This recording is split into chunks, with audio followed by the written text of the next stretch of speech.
Okay, so this is a little weird.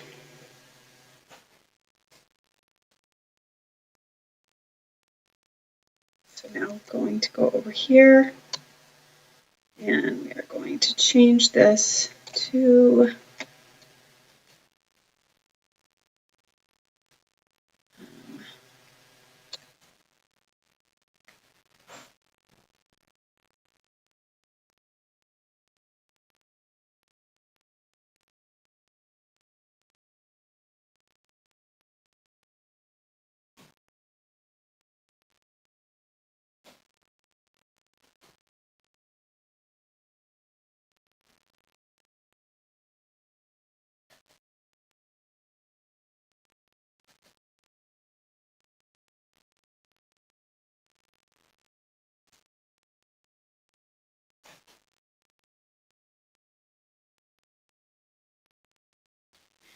okay, I think we're set.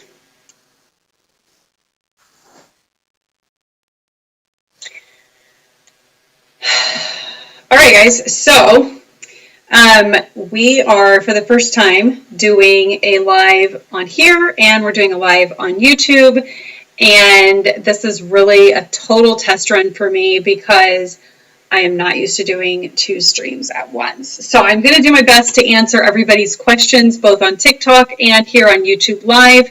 And, you know, I just want to be able to hopefully kill 2 birds with 1 stone. The reason I'm doing this so late in the day at such a weird time in the day is because I knew this was going to be a test run because we are recording simultaneously. So for those of you who don't know, my name is Wendy Jo, and I have been earning passive income from home for about 20 years, a little over 20 years. I am a mom of 5 kids, and I started earning passive income from home because I very quickly learned that I wanted to be able to stay home with my kids, and I wanted to make sure that I was able to help bring in income for our family because, you know, having 5 children isn't exactly inexpensive. So I am drinking water, not coffee today, because I already drank all my coffee for the day. Hang on just a second. Let me answer a quick question. All right. So if you've been with me before, you know, just throw your comments or questions in. Throw your questions in the comments, whether you're on YouTube in the live stream or if you are here on TikTok. Let me know what questions I can answer for you on passive income and and nothing is silly. So if you want to know how to get started, if you want to know specifics about, you know, what you should do, what niche to look at.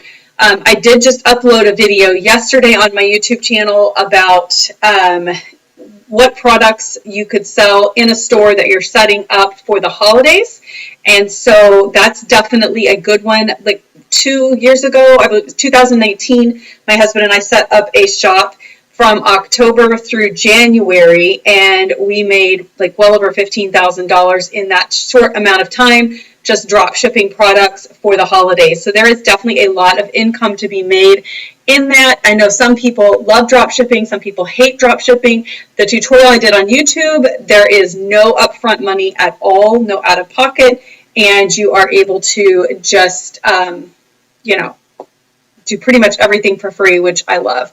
I am just making sure that I am not missing anything here. Okay. Okay, so I can answer any of your guys' questions, and a couple of things that I wanted to let you guys know is if there are specific tutorials you would like me to do, make sure to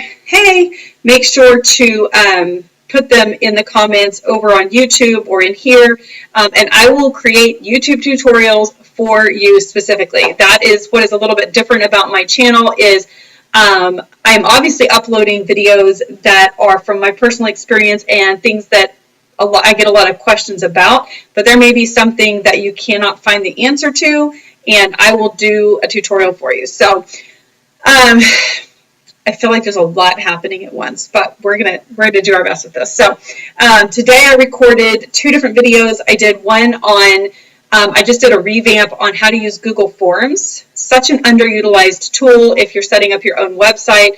It's free and it's very, very versatile. So I did a quick tutorial on that. I also did an in-depth tutorial on making money through Amazon. I looked at the Amazon Associate Program, the Merch by Amazon, the Handmade by Amazon, and then, yeah, I think that's the 4. So the 4 different streams. Oh, and KDP, 5 different streams.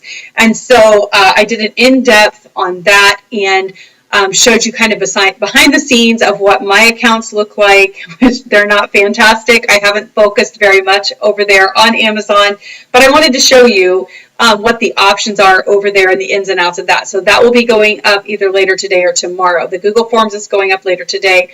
The Amazon Associates and Amazon KDP and all of that stuff will go up either later today or tomorrow. Editing takes a little while, but I'm doing the best I can to get them edited quickly for you guys. I'm also going to be doing a tutorial on growing a YouTube channel because, as I mentioned before, we have several different YouTube channels, and this particular one that I'm sending you guys to for all the education is not one that I set up originally to be an income stream. And so I thought it would be fun to show you guys, you know, updates on it and how it's growing and what is making it grow, what is creating momentum with that, and how long it takes to actually get the channel monetized. I thought it would be fun. So I'm going to be recording all of that as well and showing you guys behind the scenes on that. So I know my usual crew of people that watch and ask questions and interact are probably not even on here right now because they don't know that I was going to go live. Again, this was kind of my test run using my good camera, streaming through OBS, and onto YouTube, and then also doing TikTok. So I did add a link in my bio to all the equipment that I am using currently for YouTube, for streaming, and those types of things, because I wanted to show you that it does not take a ton of money to do this type of thing. And if you're not showing your face on your YouTube, it's even less expensive because then you don't need the lighting and you don't need a lot of the other equipment. But if you're wanting to start an educational channel, then, you know, I put all the stuff in there. The only thing that's on that list that I don't have yet is the iMac, which I linked up a refurbished iMac because you can get refurbished iMacs for pretty inexpensive. And I mean, it was the one I linked up was like a 5K, and I think it was $700 and some dollars. So you can get them for a fairly reasonable price anymore. Used to, it was ridiculous, but I mean, now it's all kind of the same. So let me think. What questions have I gotten that I can answer for you guys while we are waiting for people to ask questions? Because that's my main reason for going live for you guys, is just to be here and answer any questions you have about earning passive income. So if you're wanting to make extra money just for the holidays, or maybe you're wanting to just set up some extra streams of income, you know, one of the things I talked about in the last few days is just when you're working to create passive income that is going to replace your income, you need to have multiple streams. It's so important to have multiple streams of income. One of the biggest questions we get asked is, what streams do you have? We have at least 7. It depends on how you look at it, but we have affiliate marketing. We have, and of the affiliate marketing, there are multiple different companies that we are affiliates for. That I am an affiliate for, my husband is an affiliate for.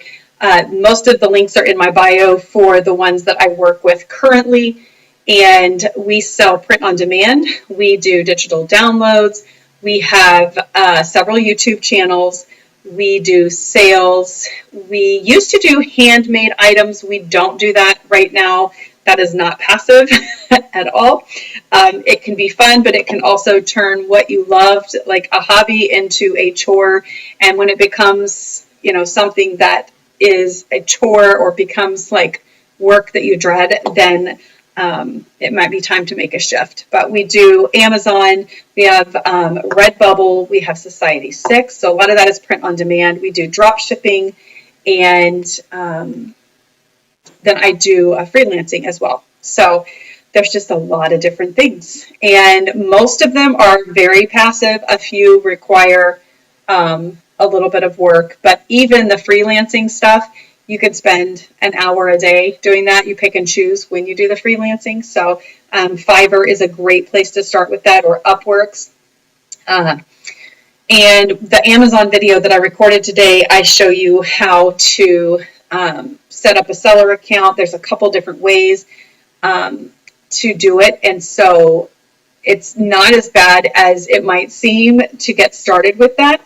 Wendy, do you have to create a website for each niche? Creating a website for each niche there's different opinions on that. I personally prefer to have separate retail sites if the niches are very different from each other. Our Davis Design Market shop, we kind of have a mix of a lot of things in that particular shop. I may end up breaking it out into several different shops, but right now we have t-shirts and stuff in there. I don't have a lot in there right now. You guys can look at it. It's a link in my bio, but I don't have very much in there right now because we used to have everything inside of Etsy, and it didn't really matter on Etsy because people really would just come across your product. Most people didn't go to your store unless you were a very niche store. We have shirts, we have digital downloads on there, we have home decor. So we have a lot of different things, but it was a market. Like when we had the store, the brick and mortar store, it was a market. So we had all different kinds of things within the market. So you can definitely promote something as a market and then categorize stuff in there. And that's how we're set up in there, is everything is in a category. But if you have a very niche market, like you're marketing to, and you guys know, I always go back to pets. I don't know why. Jewelry. Let's do jewelry. Let's say that you do jewelry. You may want to have a store that is just jewelry. But I will tell you, go to my YouTube and look at the tutorial on how to do Google Sites, because Google Sites are completely free. You can buy a domain name from Namecheap for $5.98. The links are all in my bio, and you can be up and running for just the cost of your domain name if you want to have a specific domain name, or if you don't want a domain name, it's completely free. And you can be up and running very quickly. The same thing goes inside of Equid. If you want to set up multiple accounts in there, each one has a limit. If you're doing the free one, has a limit of 10 items, but the free accounts are free. You do have to embed those into another site, though. If you don't want free, then you have to. I mean, if you don't want to embed, then you have to do the $15 a month. Sorry, I got distracted because I'm looking at two different things. I'm trying. This is like ADD nightmare here. I don't even know if I have ADD, but I feel like sometimes I do. So either create multiple sites through Google Sites, or just do categories inside of your shop, and then you can market on different TikTok channels if you're very niche specific. There's a lot of different ways to do it, but that's a really long answer to your question. But I would say if what you're doing is very niche and doesn't really coincide, then yes, do separate sites. That's just my personal opinion, but I wouldn't do all at once. I would start with one niche, get it built to where it's up and running and you feel like it's fully functioning, and then go to the next one. I think that that's probably the best advice I can give you, because it's going to be overwhelming and you're going to not feel successful if you try to start 2, 3, 4 different stores at the same time.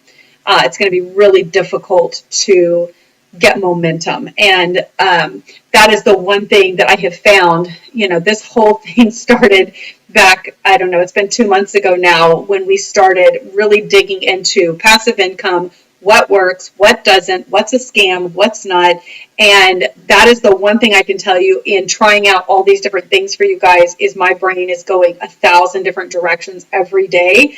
And it's really hard to grow any business if you're not focusing on just that business. all of our other streams of income, we kind of built one at a time, you know. We started with online sales with Etsy 17 years ago. And before that, I was actually working from my home and selling at craft shows. But then we started the online shop with Etsy. And then, you know, we just kind of started adding things, but we didn't do them all at once. And so, you know, start one niche, get it going. If you feel like you can cross promote, then you could start sending in like little promo things about, hey, you know, you might also like this, and you could send them to your other site as you start up that second stream. Hang on just a second. Let me check this message. Okay. I have somebody I'm selling. I also, because, you know, I am a glutton for punishment. Hey, Anthony, here you are here. I was just talking about how my normal people aren't on because this is my test run, Anthony. I am streaming live on YouTube and I'm streaming here on TikTok, all because of your suggestion. And I found a way to do it through my Canon camera for free. So, and you're welcome. If you have more questions, I don't know what your Lady Driven 2021. But you know, if you have more questions, throw them in the comments or put them in my Q&A in TikTok or over on YouTube, and I'll answer them. I'm sorry, that was such a long answer. I promise I will be more concise. But let me see, what have I missed here? I was telling you, I also will sell stuff on Facebook Marketplace a lot of times, and I flip furniture. So that's kind of my hobby. I am using so Canon released a web utility that you could download to your computer during the pandemic in 2020 that I didn't know about. And so you actually hook up your Canon through the USB to your computer, stream through OBS, and then it like lets you live stream from your camera using their web utility, and it was completely free. So it's a little delayed. You'll notice if you're on both, Anthony, that it's the YouTube is slightly delayed from TikTok. But I mean, you know, it's not too bad. So let me know what you think when you hop on there. But I flip stuff on Facebook Marketplace, and I still flip furniture. So I love design. You know, if you guys know Davis Design Market, you know, the whole premise of that was us doing handcrafted furniture and those types of things. So I flipped furniture. So I still do grab stuff and flip it and sell it. I enjoy doing that. And it's more of a hobby for me than it is like a major stream of income because it's time consuming. Streamlabs OBS or OBS, I have no idea. I grabbed the open source OBS, and I'm streaming live through OBS onto YouTube. That is all I know. That is about the extent of my knowledge. And I think that my audio is terrible on YouTube, if I'm honest. I do have a blue snowball that I forgot to plug in to grab the audio. So that will be better next time, because right now it's grabbing audio from somewhere else. I don't even know where, to be honest with you. Hopefully people can actually hear me. You'll have to let me know, Anthony. If you get over there, tell me if you can hear me, because I think it's capturing, but you'll have to let me know, because I don't know. All right. Is the UI more gray and or dark black? What's the UI? I don't even know what the UI is. Anthony is my tech person that always tells me what I should be doing to help boost my stuff. Hopefully I can give back to Anthony and help him with all of his business stuff. I know he's growing his user interface. My user interface is gray. I think it's gray. OBS 27.01 64-bit Windows. That's what I know. So, sorry, this wasn't meant to be a education on how to stream live on YouTube, but you know, might as well talk about it. So yeah, so I flip stuff on Facebook Marketplace, and my camera just went off. That's not good. I think I just lost my live stream on YouTube. That is no bueno. It says charge the battery pack. Well, that didn't go well, did it? All right. Well, that was a good experiment. Now I know I need to charge my battery. OMG. I know. I know. Such is life. I'm going to end the stream, and I guess I'll have to upload this guy over there because there's nothing else I can do. I just charged